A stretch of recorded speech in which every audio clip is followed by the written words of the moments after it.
Yo, what is up? And this is the newest video out of the DG Politics channel, and we're just, going to be talking about whatever. The video topic today was actually requested by some people who I know actually watch these videos, so I'm going to have to give a shout out to them. I'm not going to, dox them, but please, I'm putting their Discord names up here. You have to follow these people. If you don't, there'll be a spider underneath your bed tonight. That worked 5 years ago. It should probably work now. But yeah, they're just really great people, and they're really tough. So yeah, make sure you go and talk to these people. Tell them that tell them that they're really amazing. And yeah, let's actually get into what topic they proposed, because it's actually a good one.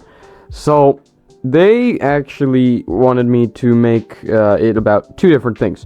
One of them was ICE, and the other one was just about LGBTQ people. And these two topics were actually really interesting and nice, because I've covered them before somewhat, but I haven't really covered them too much in real detail.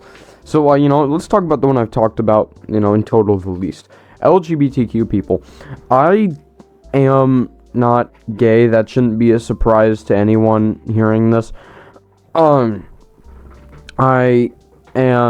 consider myself to be straight, but my opinion on LGBTQ people is, it's weird. Something I wouldn't want to do. It's just kind of weird to me, but I don't think it should be necessarily banished from all the realms, because there's other ways we can go about it. So if you're lesbian or gay or bisexual, I don't really necessarily agree with that. Now, maybe I've just seen too many people online who act really strange when they're like that, but maybe not. But yeah, that's pretty much a very basic view of what I think of the LGB people. Then we get to T, and it's transsexuals. Well, the problem with them is that a lot of people who transition, it comes from a condition known as gender dysphoria, where you aren't sure what gender you are. You might be born with one, but you think you might be another for some whatever reason. This condition isn't the rarest thing in the world. A good amount of people, a considerable amount of people have it. So, it is something that we should look at. But there were studies done. One was done in the Netherlands, and if I can find it, I will put pictures of it up here, showing that most people, by the time they're 18, they grow out of gender dysphoria. And so my opinion is that why would we be doing something like this to them, when if they're going to stop having those feelings later on, they're going to probably regret what has happened to them. And even more so, there's conversations about should they be in different sports.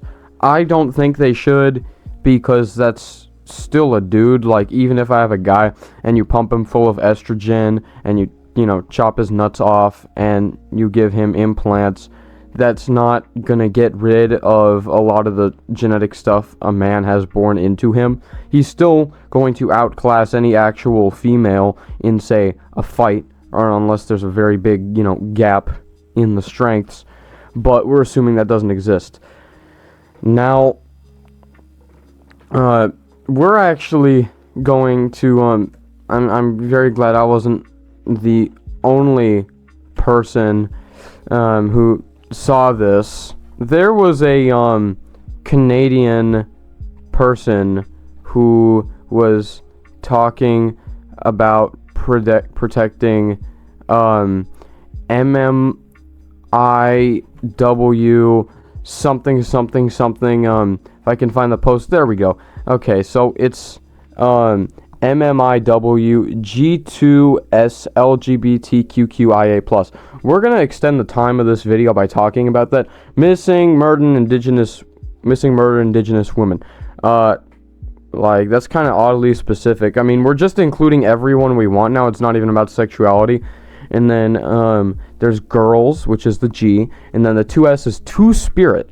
There was a clip of some Democrat congressperson who could not answer what Two-Spirit was, even though it's actually really obvious if you look that up.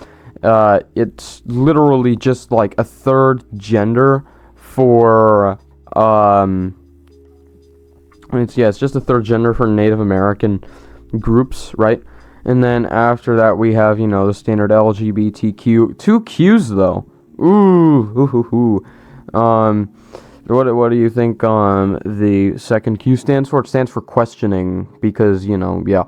And then there's intersex, which is surprisingly a thing. It has something to do with how some people are genetically disformed, and how, like, you can be born with the wrong chromosomes and have both, like, of the private parts, and your parents decide what gender you are.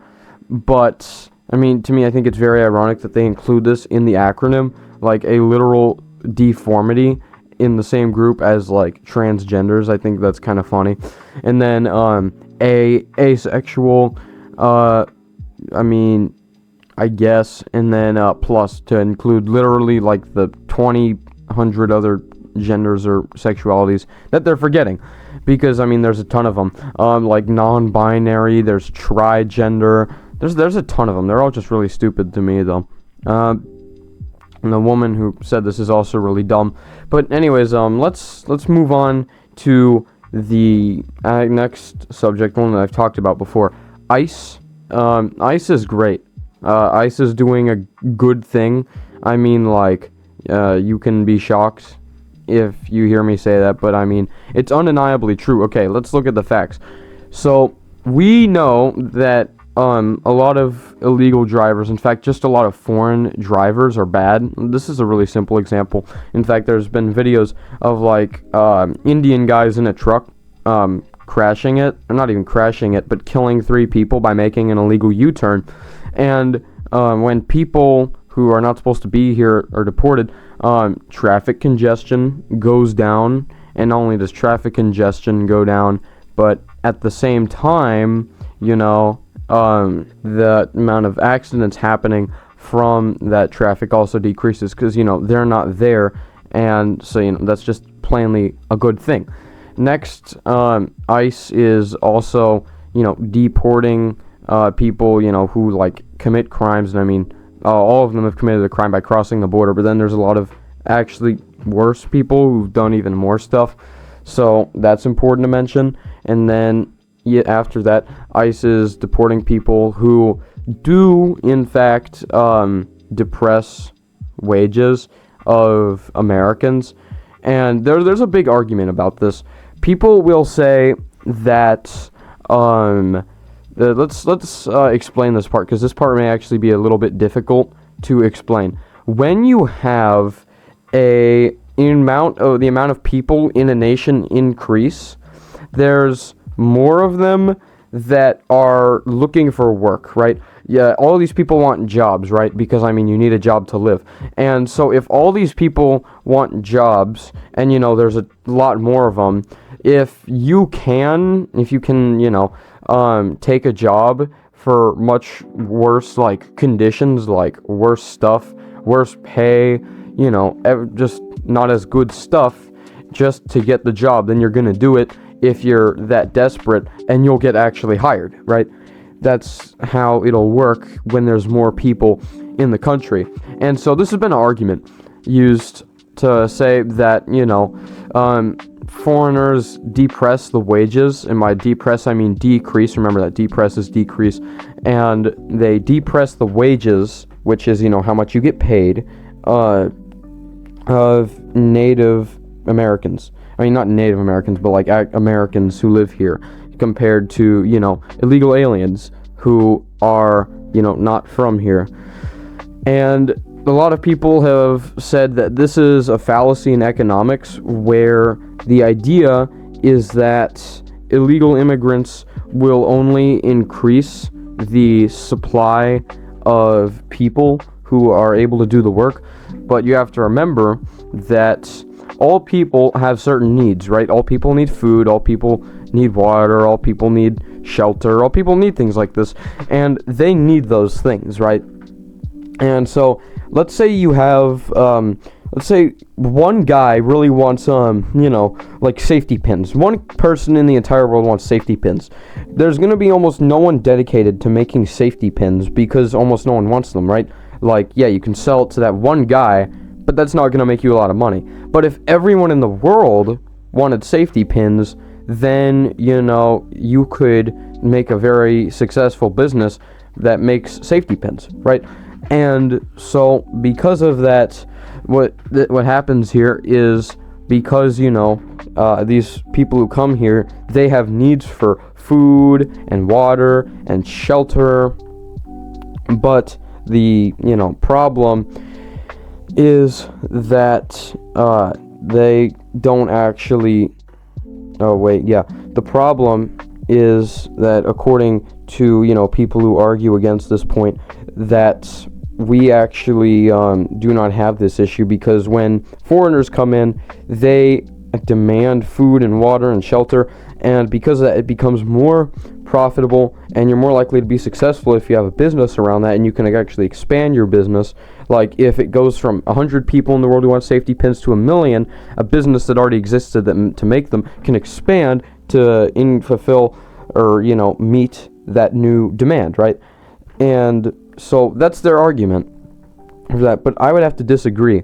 Why? Well, the thing is that most illegal immigrants have a education below college, right? Like, I think it might be like 66% maybe, around that. And so you have a ton of people who have very low incomes because they're not very educated, and remember, they are working very low wage jobs in general because they really don't have any leverage otherwise. And employers can hire them or say, you know what, we're going to expose you to the government if you don't take these wages and shut up about them being really low. So they're kind of forced to. And so what you have is all of these foreign workers. What they do is they come in, and all they're asking for is some things, and of course it increases the demand, right? It increases the demand for some of these necessities like food, water, shelter. But then you look at what sectors are illegal immigrants mostly employed in, and you'll see that the sectors that are most employed in are things like construction and agriculture. Notice how these two things literally provide two of the necessities. Illegal immigrants are taking the jobs that they create by their own demand. And not only that, but at the same time, they also take even more jobs that aren't related to that part. You want to know why? Because, well, a lot of them tend to be, more heavy labor related, heavy duty related, even if they're not for providing a basic necessity, like maybe a sewage worker. A sewage worker isn't a basic necessity, but it is still not the easiest manual labor ever. And so what you have is companies realizing that they can have a person who does a bunch of hard labor really well, but for really cheap, because they can pay them less. And if they say, if you don't shut up about this, we're gonna expose you to the government. And so as a result, you just have a ton of illegal immigrants who come in and interlap or take over some sectors of the job economy that exist, like farming and construction. And because of that, you're gonna see just them not only taking over those areas, but pouring into other ones, because it's literally just cheaper to hire them for sectors like that. It's that simple. And there's people who try to argue with this point, but the bottom line is that when you add more people into the economy like this, and they have such low income that the demand that they create is less, than the supply or the labor that they can provide, then it doesn't do much, right? And so, as a final result of this, companies just find it profitable to hire illegal aliens, to work. And now, one last thing. So a lot of economists might tell you that when you find a way to make something cheaper, right? When you find a way to make something cheaper, then, you make the thing cheaper. But that's not always it. Because if you can sell it at the current price, why would you decrease the price? Because that just means that all your competitors are now going to capitalize on the exact same thing. And then, you still have to compete with them. Why not just, continue to sell at your rate and accept a higher profit margin over time? And unless one of your competitors undercuts the price, then you'll do it too. So it makes much more sense to do that. But yeah, anyways, I'm done here. This was surprisingly long. Let's actually get to the outro. I'm done here. Yeah, peace.